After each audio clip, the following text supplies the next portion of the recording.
Welcome, welcome. Thank you so much for joining us today. I first want to start off by acknowledging you. Taking time away from working in your business, serving your clients, doing some of the back end stuff that needs to be done to be operational, and joining us today to work on your business, getting some insights, an advanced move, one tip that you can immediately implement to go ahead and raise the bar as far as quality of services that you offer, as well as the people that you choose to work with. And just want to say, I appreciate having you here and looking forward to really seeing what's going on in the chat as well. Our topic today is critical steps to raise your rates without losing clients. I know as accounting professionals, you do meaningful work.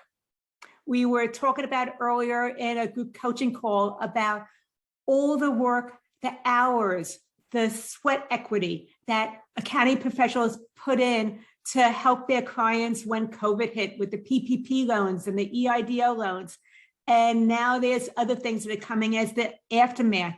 And I also realize that so many of you put that sweat equity in without ever being compensated or adequately compensated for the difference that you made. And I believe that a lot of times you are doing so much, but your rates don't reflect the value of your work. So this is what we're diving into today, is really understanding the value and how to go ahead and raise your rates. If you find that your initial consults turn into pick your brain sessions where you're giving away a lot of information and then they thank you and move on, or possibly they ask for your hourly rate right out of the bat, or want to know how much the project is going to cost, and you give them a rate too quickly, and then later on when you got into the work, you realize that you undercharged. Or possibly you have those legacy clients, the ones that started out with you right in the beginning, and they're still working with you, and they are still at their original rates. You never, ever, ever raise your fees. If any of those things are true for you, then you are absolutely in the right place. Steve, you want to introduce yourself? Lauren, I'd love to. So hi, my name's Steve Fogelman. I am a therapist turned business coach, and Lauren and I have been working together, married and working together for quite a while. So you talk about husband and wife and business together. I'm going to be working the chat, and if you have any questions, go ahead and put them in there, and I will be sure to get those questions over to Lauren. Lauren, it's back to you. Thank you. A little bit about me is I'm a sports psychologist turned business coach. I work with accounting professionals on being able to raise their rates, work with quality clients as opposed to all of them, and be able to get back so much of their personal time, because you deserve to have a business that improves and raises your quality of life instead of having one that takes from it. Also, I have realized from my education that I got a lot of what I needed to do to be able to do my work, but not necessarily what I needed in order to go ahead and have a business, be an entrepreneur. And that's true for a lot of the accounting professionals that I work with as well. You're great as far as customer service and really doing what your client needs and what they hired you for. But the things that come into business ownership, they don't always teach that in school. So along those lines as well is, as you can see, I've been listed as one of the top 22 business coaches on HubSpot from 2018 to 2022. I'm going to go back into the education part a little bit more. Think about it. If you went to the School of Business, they have an entire marketing department, but they don't teach you anything on sales, on how to price your services or pricing psychology, or even how to go ahead and network. They might teach you about marketing, but not really about how to network and how to be able to grow a community of peers, or how to present yourself when you're out there and people ask what you do. Because that you might not really know how to communicate your value, you might not be able to adequately differentiate yourself from others. And that's what I found as well for me, is that After I graduated from school and decided to go in this direction of having my own business, I had to figure out how to communicate my value, especially the networking piece, where I tend to be more of an introvert than an extrovert. The second thing I had to figure out is how to enroll clients when I really don't enjoy the sales part. And then number 3 is how to price my services when I didn't want to have an hourly rate.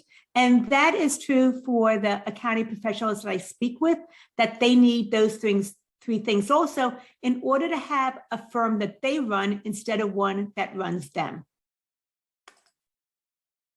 What we're going to cover today is the number 1 profit solution, the formula, and convert those existing clients. I will absolutely give you as much as I possibly can in our short period of time together today. And if you're interested in finally raising your rates, knowing how to take this and actually implement it, I will show you how to be able to do that as we wrap up. Well, Lauren, what are the steps to increase your income without working additional hours? Well, this is right from the Raise Your Rates formula. Some of you who have been following me for a while have heard about this. It is a program that I teach, which I will actually be teaching starting May 31st. And I'll give you those details later on. But basically, if you just follow the essentials of these 5 steps, you will go ahead and be able to work with higher quality clients, raise your rates, and get back some of your personal time.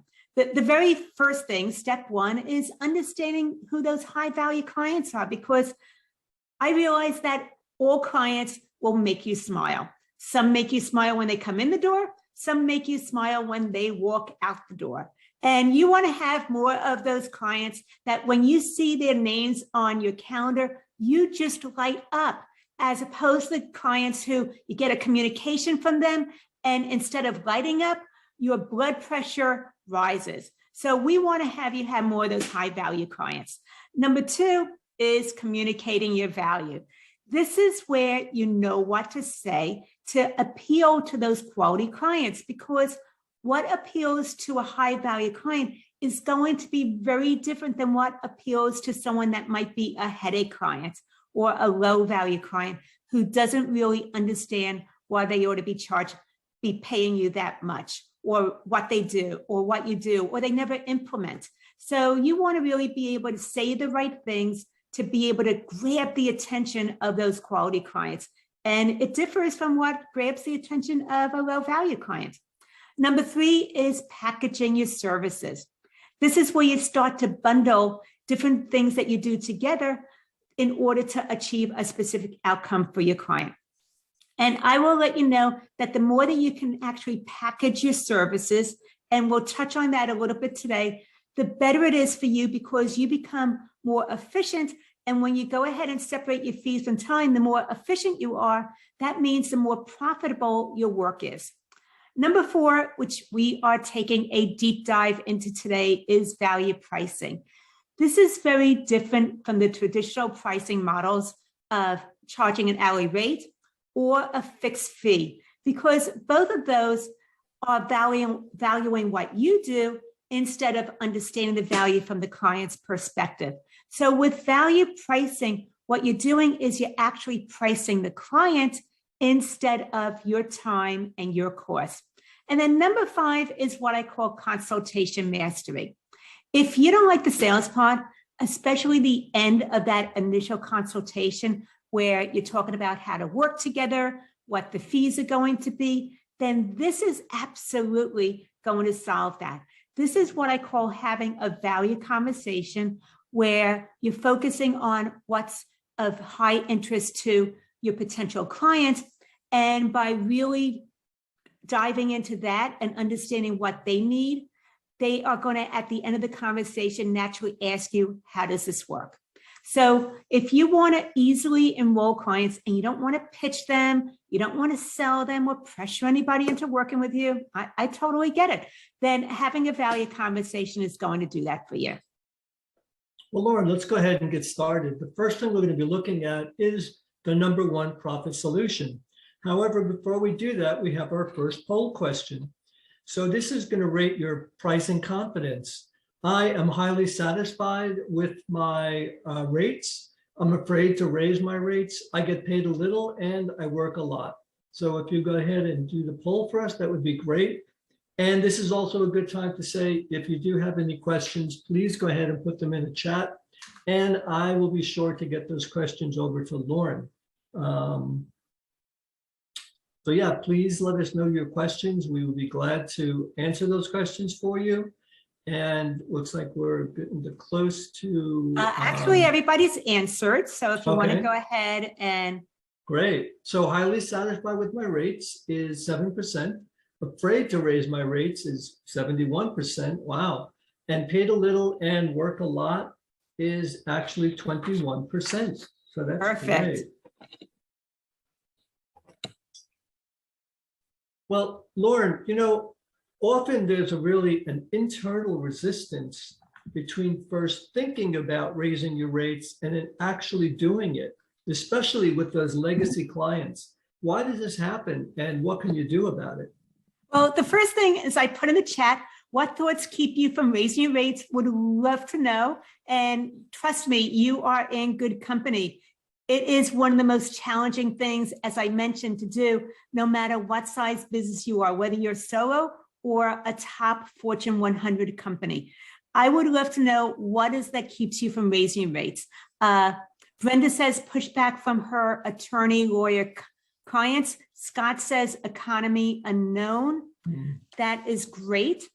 Brian says how to justify, also afraid they'll leave and I have to find another client. Christian says, I don't like the sales part of the process. So I will just say that each and every one of you actually answered this as to, we think about it, the thought pops up, and then we hold back. Scott said we raised rates across the board, not much pushback. Fantastic, Scott. Good for you for actually making it happen. But I will say pushback is one of the things that happens. As Brian was saying, it is afraid of losing clients. Also, it's of you may be thinking, I can't charge that much. Who am I? The other thing that happens is maybe you've been in the profession for a very, very long time, but you are new to having your own firm. And you see yourself as not having experience, but it's that you don't have experience with being a business owner. You have lots of experience as an accounting professional. Therefore, another thing is, I haven't been doing it that long. I don't have the right credentials. If you don't have enough alphabet or letters behind your name, you might think that you can't raise your rates either. Possibly your mentor doesn't charge that much. So who do you think that you are? Those are all of the things that come up when you're thinking about raising your rates. But the biggest block to raising our rates is ourselves, especially if we are the business owner. We get in our own way. We don't want to have pushback. Current clients might ask, so what else would you be doing for me? How come you're charging me more rates? And that feels confrontational. So it's easier just to leave things status quo as is. Well, Lauren, you know, we know that accounting professionals, they're really hard workers. What are the common options for increasing their profits? Well, there's actually three that I can think about. The first one is you work more, you take on more clients. Number two is you lower your costs, and that will go ahead and improve your profits. But it might be then that if you lower some of your costs, you might end up having to work additional hours or pay a price in some other way. And then number three is raising your rates. Raising your rates is pretty much pure profit, especially if you're not doing any additional services. So if you can charge more for the same work that you've been originally doing, it is going to be pretty much 100% profit. Well, what do we need to consider about our clients at this point? And I am putting in the chat, what is the quality of one of your low value headache, PITA, pain in the butt clients? Would love to hear from you. What's the quality of one of those clients? As you know, especially when you first start off, you end up with a wide range of clients. Some of them are going to be low value over time. Others are going to be high value. And there is a difference between working with those low value clients versus those high value clients. Would love to see from you, what is the qualities of your low value clients? And some of the things that I know from working with my clients is they tell me their low value clients are late with everything. They are late. Oh, okay, Alicia just agreed with me. Pay invoices late. That's exactly what I was going to say. Brian says lots of questions, attention, and scope creep. Brian agrees to late on the invoices. Kathy says both of the above, scope creep and invoices. Christian, suck your time, expect you to jump when they call. Alicia, nitpick the invoices. Okay, so now let's get to the, Scott, complain on charges. Okay, so now let's try qualities of high value clients. So go ahead and let's hear about those high value clients. What make them a dream to work with? And once again, with the low value clients, they are late with everything. They are late responding to communications. They're late paying on your invoices. They maybe challenge it or want to negotiate it. Also, you get a communication from them and your blood pressure rises. Plus, meetings with you, they either cancel right at the last minute, or they don't show, or they come late. So they are late with everything. Those high value clients, okay, what I'm hearing is that,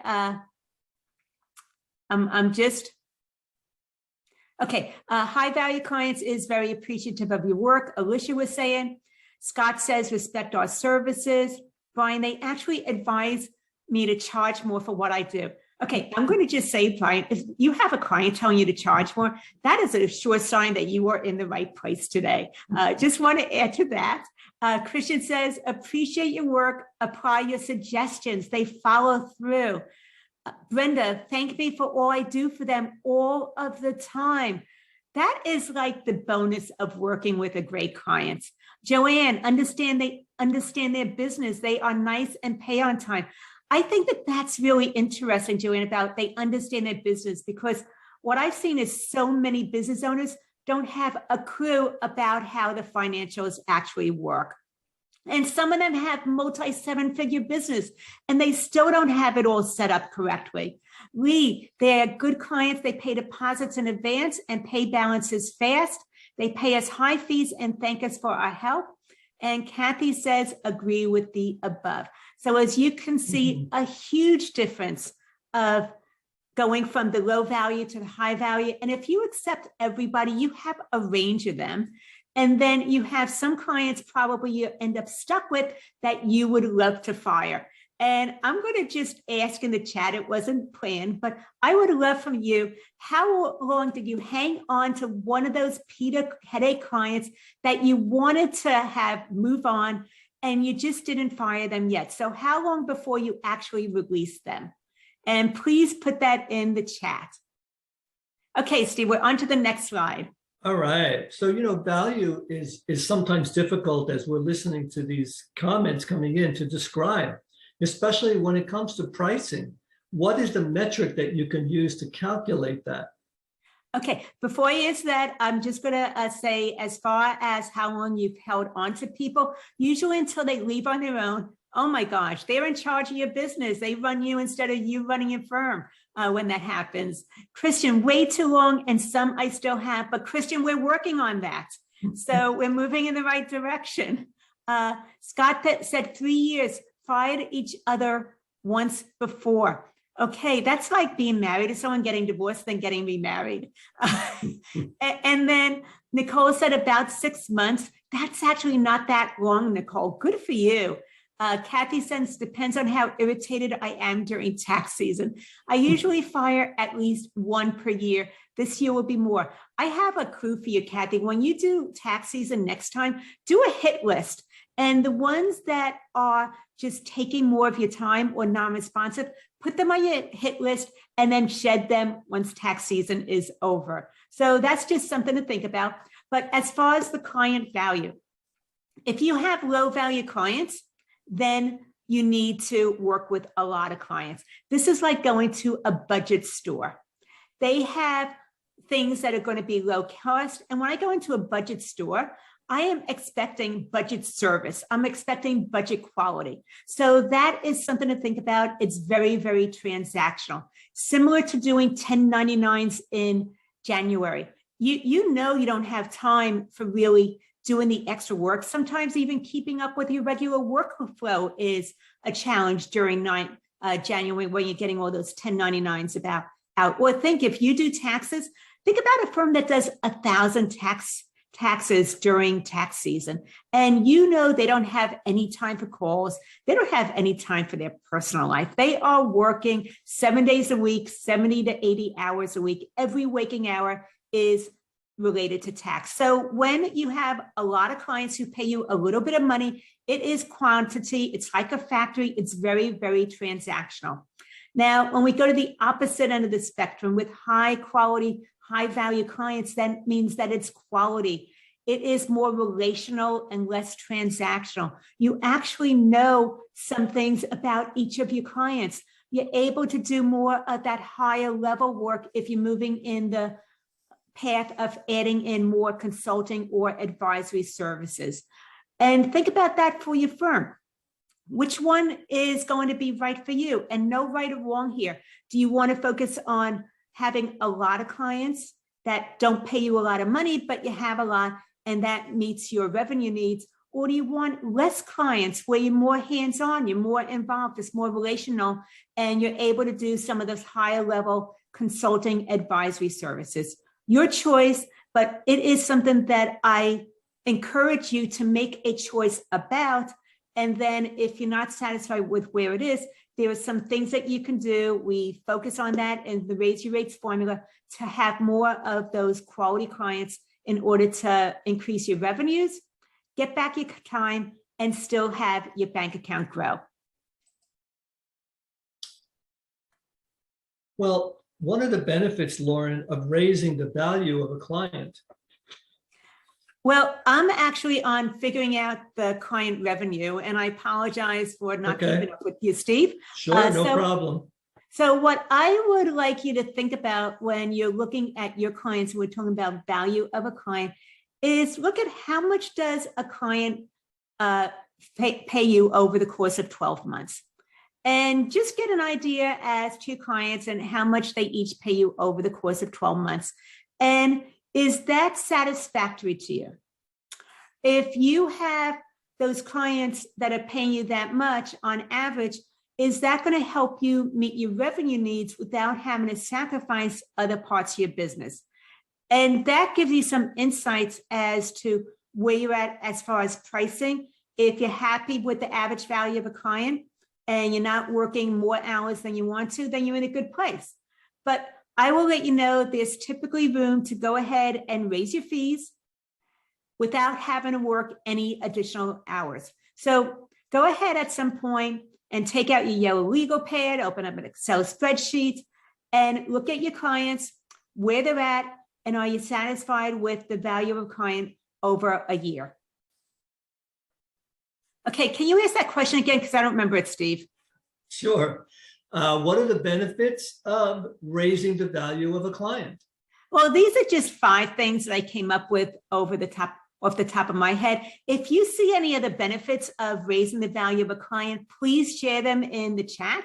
I love to be able to learn from you and have this be a two-way interaction between us. But the top of it is that now when you raise the value of a client and you are able to work more closely with each of your clients, then it's more relational and less transactional. The next, and think about it, when you're a client working with someone, do you want to have that relationship be more transactional where they really don't know you? They're just doing some service. They never have a conversation with you and you get an invoice from them on a regular basis. Or do you want to be working with someone who actually knows a little bit about you, what it is that's going on with you, what it is you want to achieve? So think about it from your point of view. Also, do you prefer those businesses that you're working with where they view you more as a transaction or where they actually know your name and who you are? The other thing is that when you're raising the value of a client, you're focused on results. This means that you're not only doing the after the fact accounting and bookkeeping and taxes, but you're also thinking about what is it that they want to achieve and where they're going in the future. And you're helping them take the insights or the data from their financials and giving them that information so that they can apply it to where they want to go in the future and make better decisions. The other thing is that you can raise your rates because those high quality clients are not price sensitive, like the ones that want to pay as little as possible and get as much from you as possible. It is easier to raise the rates of those quality clients, especially if they've been working with you for a long time, or they have told you, you're not charging me enough. The next thing is reducing turnover. When you have clients where there's a relationship, you're adding value because you're giving them insights in order for them to make better decisions and less costly mistakes, they will stick with you, because the last thing that they want to do is start all over again with somebody else and not know whether they are going to get the same quality of service from that person or not. So they are not as likely to turn over as you think they will. They will stick it out.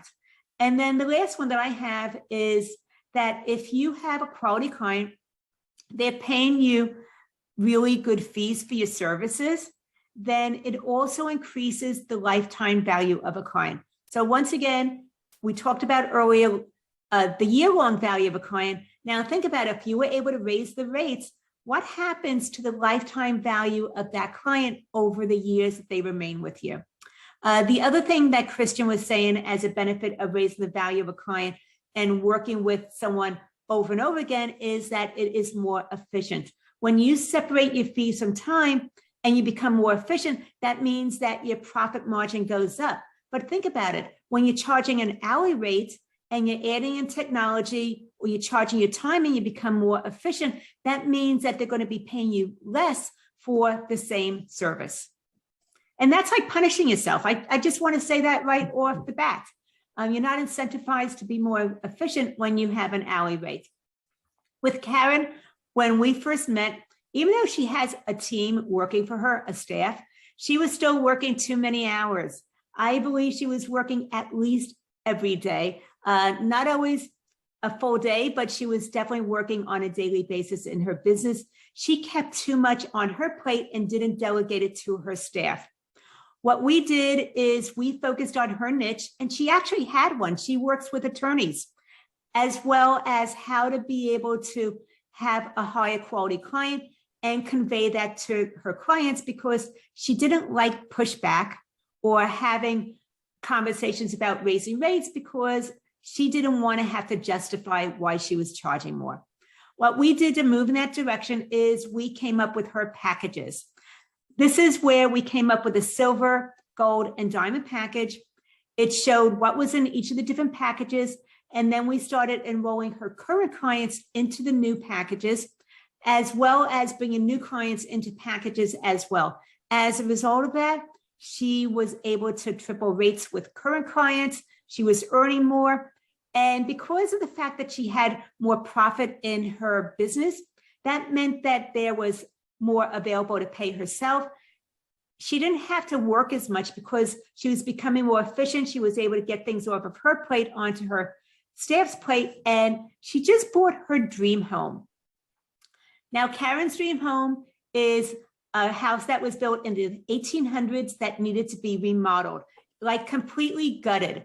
That was her dream home. She went ahead and bought it a couple months ago. They sold their other home. I think they also let go of their office, their brick and mortar office, and now are doing all the work virtually because her home is in the countryside instead of close to her office. As a result of that, she not only is in her dream home, she's doing all the remodeling of it, and she is still making more money than she was before she started going down this path. And think about that for you.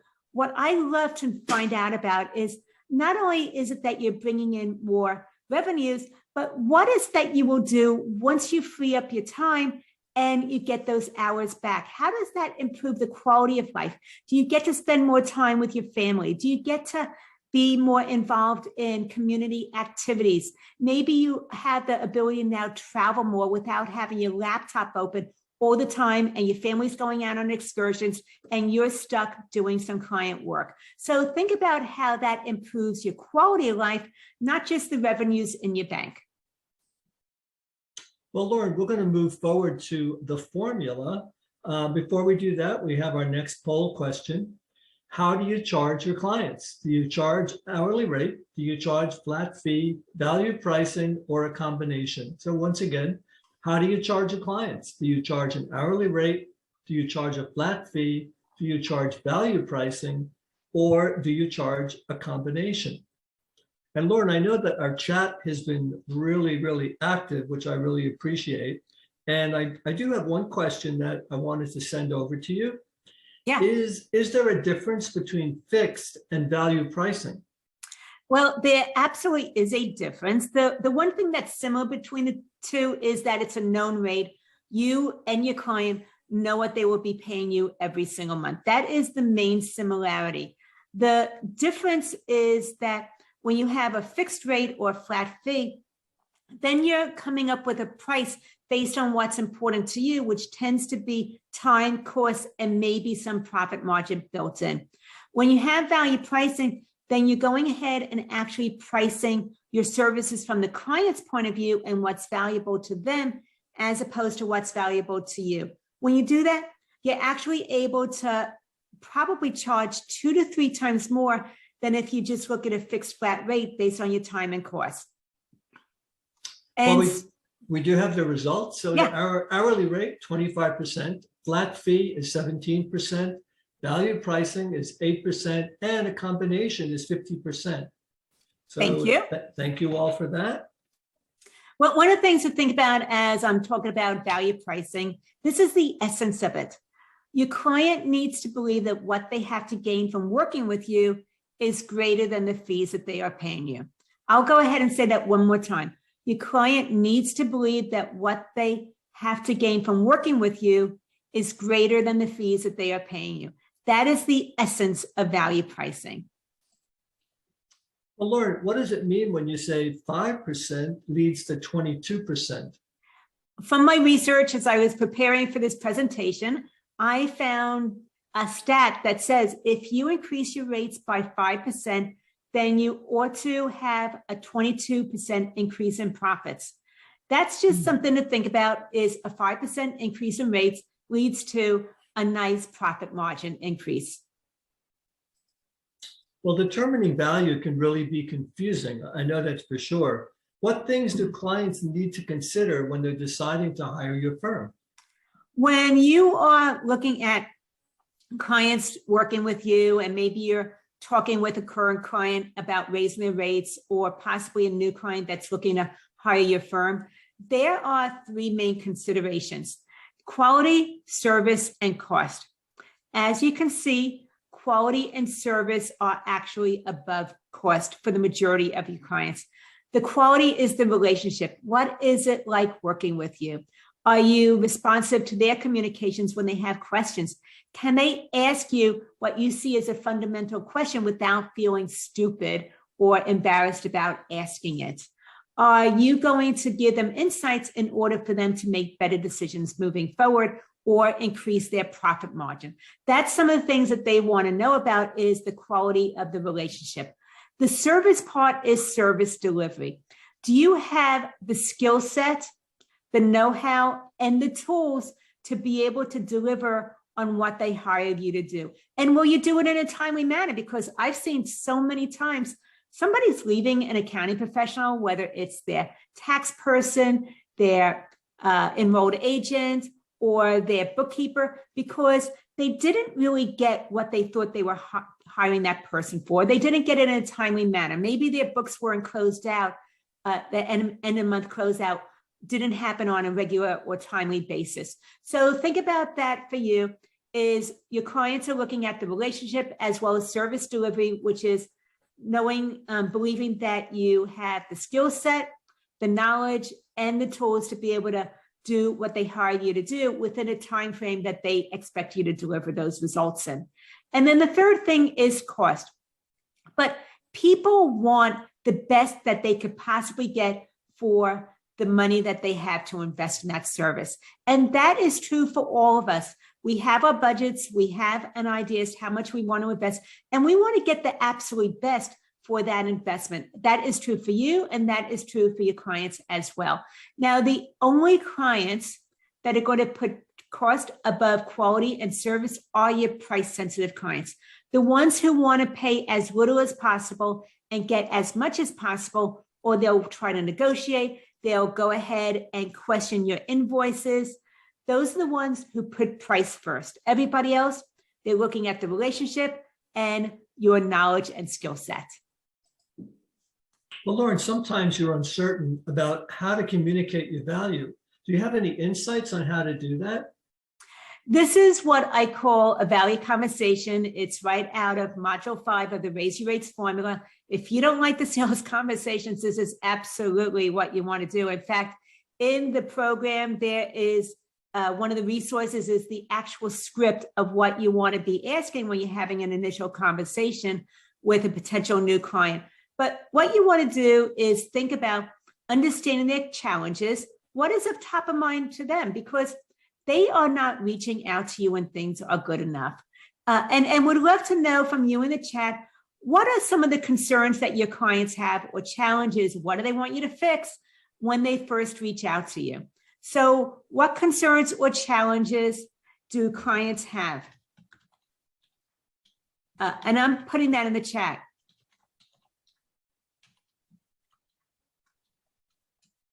So once again, would love to know what are the concerns and clients, challenges that potential clients have when they first reach out to you. Did they get a letter from the IRS and they don't even want to open it, even though it's probably just an address change letter? Or possibly they were working with someone and that person is no longer going to be working with them and they need to find someone else. They expected they ended up having a surprise tax bill and never, ever, ever want to be in that situation again. They're looking to apply for a loan and they need their financials up to date. So think about what are some of the challenges that they have when they're first reaching out to you. Christian says their books are a mess, so they can't give them to the CPA for their taxes. Probably the most common concern right before tax season. Anyway, when you have that initial consultation, you want to know what are some of the things top of mind for them. And then what you want to do is afterwards, educate them about what are some of the solutions that you can go ahead and put in place to remove those problems. Some of the challenges that come up also are, Brian said records are a mess for one, also poor communication with existing vendor. Kathy, something abnormal or new on their tax return. Joanne notices, okay, notices probably get all of your clients' blood pressure up. Lee says they want to find a new accounting firm to replace their previous firm. And then Christian says, unfortunately, I start offering solutions for free. You're actually in good company, Christian, because as a service provider, it's something we naturally have happen in the beginning. We are listening to their problems and a consultation turns into a free pick your brain session because you want to help them. And sometimes you think by giving the solutions, you're letting them see how smart you are. So that is something that happens also. And then they got all the information. They think that they have what they need. They move on. But I want to let you know when you give them those insights and solutions, it sometimes is a disservice because it gives them a sense of false closure, where now that you gave them the answer and what to do, they think that they can go ahead and implement it and that they have what they need. But usually they don't know how to implement it accurately. And then they still end up with a problem or maybe some new problem. Nicole said tax challenges, categorizing for reducing taxes and compliance issues. So once again, we're aware of this long laundry list of challenges that potential clients have before coming to you. You want to go ahead and understand what those are during the initial meeting. Then what you want to do, you don't have to brag, you just educate them about what the things that you can do to go ahead and solve that. But I'm going to say don't go too much into detail because they don't understand the accounting and tax part in the way that you do. If you go too much into detail, their eyes will glaze over. You'll lose them. So you just want to give them the highlights. And then when you combine the challenges that they have with your solutions, that's when they see the value of working with you and your firm.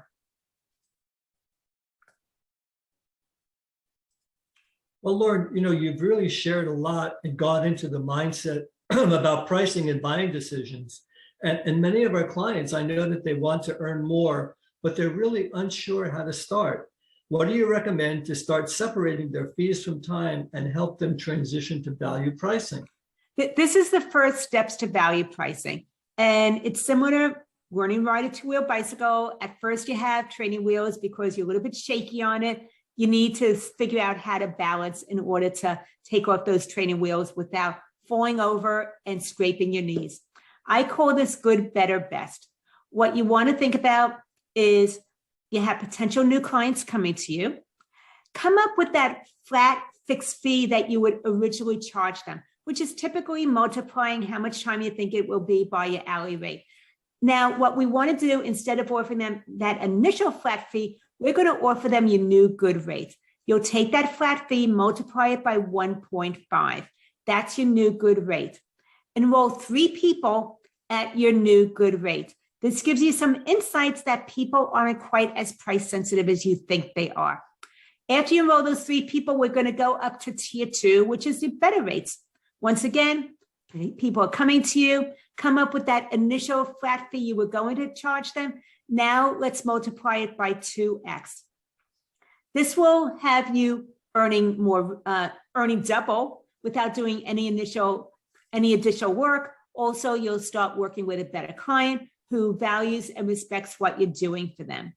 After you enroll 3 clients at your new better rate, we're going to go to tier number 3, which is your new best rate.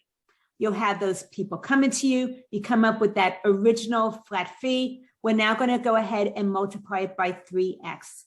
I will let you know, going into the tier 3 of best pricing takes courage, not confidence. The confidence does come later though, but you'll be enrolling people into your new best rates. You're now earning 3 times more what you initially would have been charging them.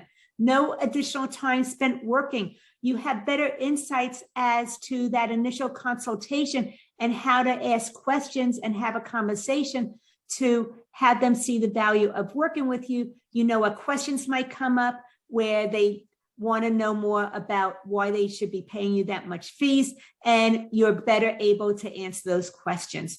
After you have clients for a while at your new best rates, you might need to recalibrate, and your best rate now becomes your initial flat fee, and you go through the good, better, best all over again. So those are the first steps to value pricing and moving away from a fixed fee or an hourly rate. With Susan, she disliked the sales conversations. She didn't want to pitch herself. She wanted to enroll 100% of the people coming to her, and she was pretty close to that. Almost everybody that came to her enrolled into her services because she charged such a low rate, and she was really good at what she did. But it wasn't sustainable. She was working 7 days a week, 70 hours a week. She felt that customer service was someone texting her at 8 o'clock on Friday night and her stopping whatever she was doing, finding the answer and getting it back to them immediately. This was exhausting. She was burned out. Things needed to change. So we started to go through the process of the Raise Your Rates formula, and she had someone initially come to her. I'm bringing your attention to cleanup number 1. They needed a cleanup done for their books. She originally would have charged them $1,500 for the project, just calculating her time by her hourly rate, and she undercharged and underestimated 100% of the time. We had a brief conversation about the value from the client's point of view. We priced it at $7,900. Just hearing that scared her. She had a lot of anxiety about that. We were able to talk about that and why we ought to do that. She agreed to follow the step-by-step process of the Raise Your Rates formula. She asked the questions that we had carved out. They said yes to the project at $7,900, which meant that that was a $6,400 additional revenue. And because she was following the formula, she got paid before she started the work. That gave her insights that people weren't quite as price sensitive as she thought they were. As you can see, over the course of about 9 months, she brought in an additional $56,000 in revenue and Instead of 7 days a week, 70 hours a week, she was able to cut back to 3 days a week, 21 hours a week, because now she had higher quality clients and she didn't have the ones that stressed her out any longer. So just think about if you were able to do that as well, charge 2 to 3 times more for projects than you currently do, what that would do for your business as well as your quality of life. Well, Lauren, before we get into the final section where you're going to be actually discussing the value pricing even further, I've been getting some private messages about how do they implement this value pricing? Well, I went ahead and put the 10 steps on how to start packaging your services and increasing your fees in the chat. If you want to get the free resource, it's businesssuccesssolution.com/package. And that will give you the steps that we've been going over here on raising your rates, getting away from an hourly or a fixed fee into value pricing, and packaging your services. Great. Well, the next thing we're going to be looking at is how to convert existing clients. But before we do that, we have our next poll question. How often do you raise your rates? More than once per year, annually, less than once per year? So once again, how often do you raise your rates? Less than once per year, annually, or more than once per year, annually, or less than once per year? And let's see, Lauren, I do have a question about the value pricing and raising the rates. Who do you start with first? Do you start with new clients or do you start with your current clients? Steve, I went ahead and sent you a message. I would say it depends on you. If you want to get started and get more confidence with this, most people start with their new clients because they don't have any history. They don't know how they previously charged for services. And then there are some accounting professionals who know that their current clients, especially their legacy clients, are priced much too low and they want to start with them. Therefore, there's no right or wrong. It's about what works best for you. About 75% of my clients start with the new clients coming into them because they don't have any history. And as you know, people don't like change. And then the other 25% go back and start with their current clients.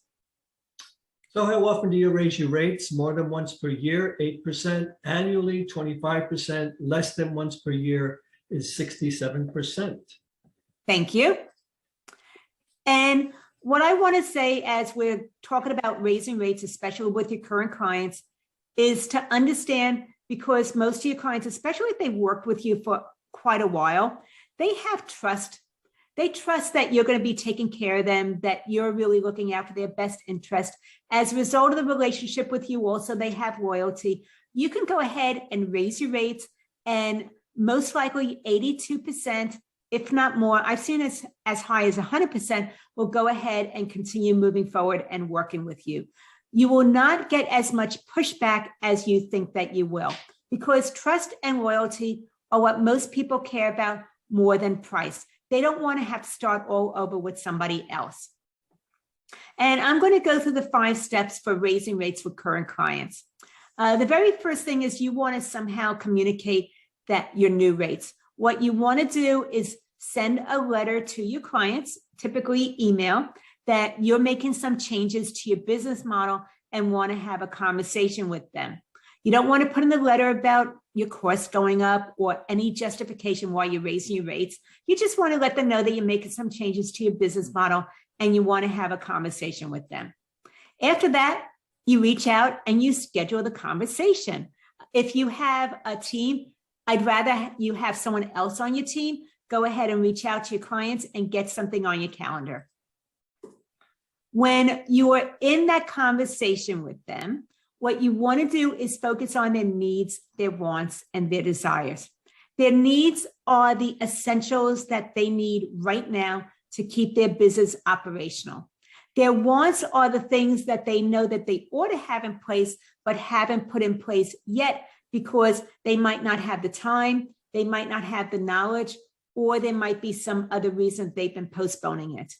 And their desires are future focused.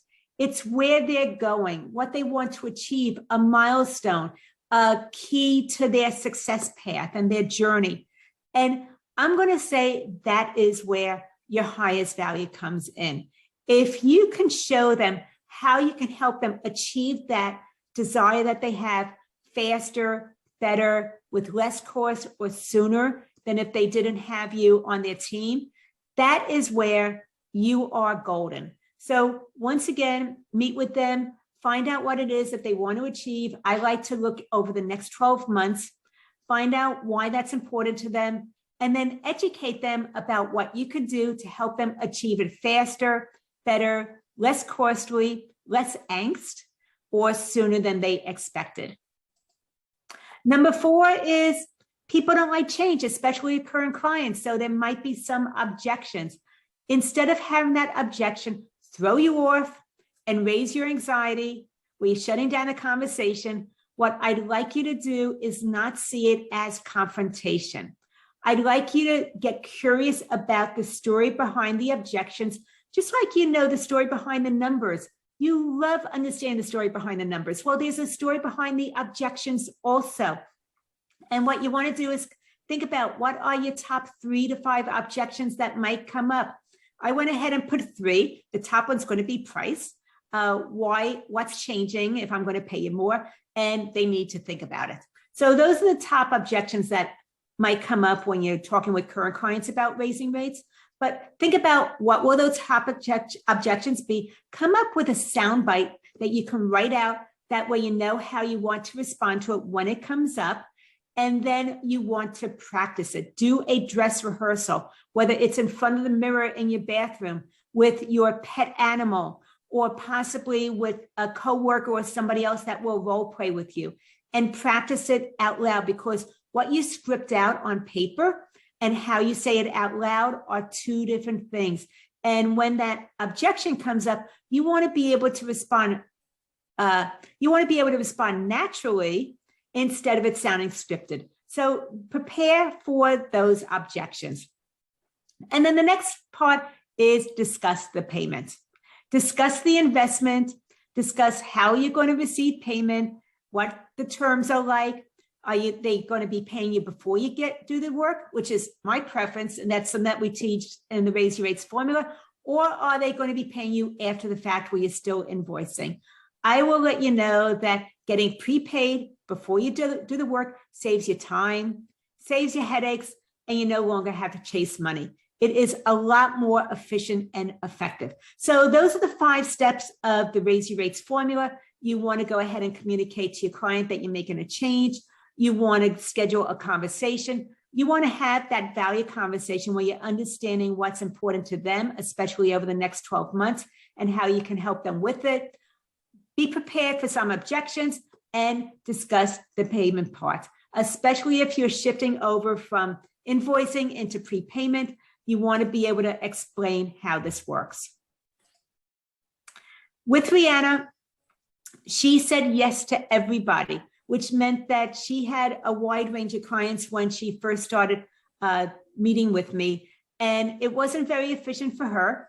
What that also meant is she'd be putting the kids to bed and going back to her laptop to do more work, or she would be missing out on some of their sporting events because there was a project that she had to put time into to get it wrapped up.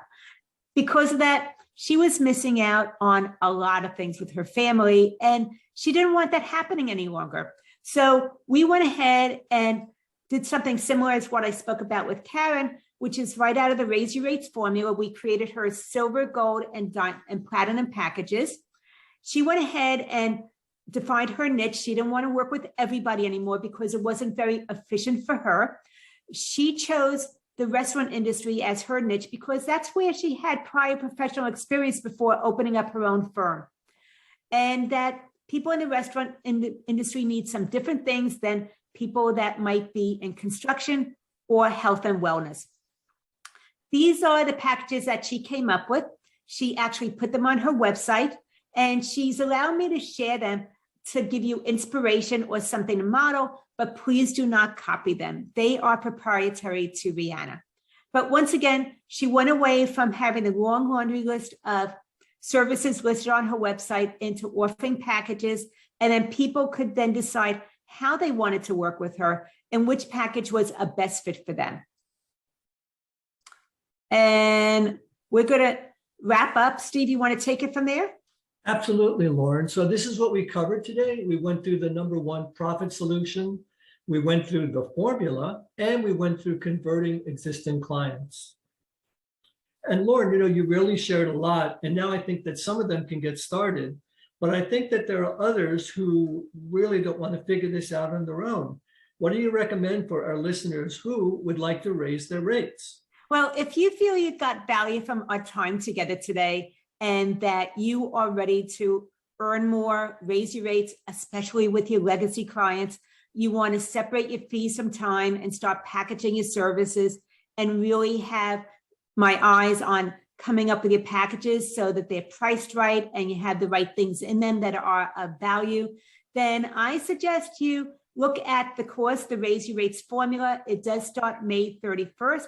It is going to be a small group of accounting professionals that I closely work with. And this is where we're going to define who your high quality clients are, how to communicate your value, packaging your services. We do an entire module on that where you get the template of what to put in your packages.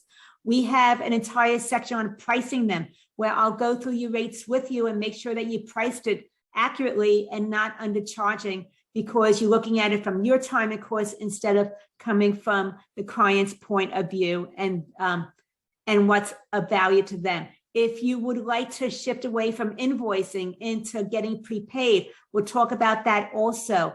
You get the resources, the templates, the handouts, and it includes 5 live group coaching calls so that I can answer your exact questions, because I don't like shelf help where you sign up for something you never implement. I want you to implement and get this done, because every month that you delay raising your rates and working with higher quality clients means that you're leaving money on the table. You're working too many hours for too little money. And I want to correct that, because I believe that the service you do is of high value and you deserve to be well paid for the difference you make for your clients. The other thing is that the first 10 people that enroll into the course will have a private bonus coaching session with me where I'll review your packages with you, price them, and answer any other questions that you might have in order to implement this as quickly as possible. And a lot of people, when they go through the course, they make back their investment before the course is even over, because I want you to take what you're learning and start implementing it while we're working together. That way we can course correct and you're getting better results over the time. So once again, if you're ready to raise your rates, you want to get my hands on your packages and be able to separate your fees and time to earn 2 to 3 times more than you're currently working, then please go to businesssuccesssolution.com/pricing, get started. And the first 10 people that enroll do get that private bonus coaching session with me. So it is $9.97, but I know that you can earn 10 times back easily on being able to implement this sooner than later. So I just want to say thank you so much for joining us and taking time away from working in your business to working on your business, showing up today. I hope that you got at least one thing that you can immediately implement to start charging more, raising your bank account, and improving your quality of life. Thank you so much. Talk to you soon. Bye.